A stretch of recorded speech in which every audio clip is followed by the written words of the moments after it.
ভাই আপনার পেজে আপনি শুধু 4টা জিনিস চেক দেন, আপনি 4টা জিনিস চেক দিয়ে আপনি নিশ্চিন্তে পেজে কাজ করতে থাকেন। 4টা জিনিস যদি চেক দিতে চান ঠিকই চেক দিবেন, আমার স্ক্রিনটা লক্ষ্য করুন।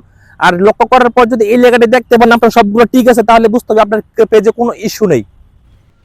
তো বন্ধুরা, প্রথমে প্রফেশনাল ড্যাশবোর্ডে চলে যেতে হবে। প্রফেশনাল ড্যাশবোর্ডে চলে যাওয়ার পর যেতে হবে পেজ রিকন্ডেমেশনে। তো পেজ রিকন্ডেমেশনে আমরা স্কেচ করবো, তো দেখতেই পাচ্ছেন রিকন্ডেমেশন দেওয়া আছে এবং পেজ স্ট্যাটাস স্কেচ করতে হবে। তো পেজ স্ট্যাটাসে ঢুকে দেয় যে রিকন্ডেমেশন অ্যাক্টিভ আছে, মনিটাইজেশন অ্যাক্টিভ আছে। তো দুইটা আমরা ঠিক আছে, ওইখানে দুইটা অপশন। তো আমরা আবার ওইখানে 3 ডট মেনুতে ক্লিক করব। 3 ডট মেনুতে স্কেচ করে আমরা হেলথ অ্যান্ড সাপোর্টে ক্লিক করব। তো সাপোর্টে ক্লিক করে আবার সাপোর্ট ইনবক্সে ঢুকবো। তো সাপোর্ট ইনবক্সে ঢোকার পর দেখতে পাচ্ছেন ইউর অ্যালার্টস আর রিপোর্টস অ্যাবাউট আদার্স।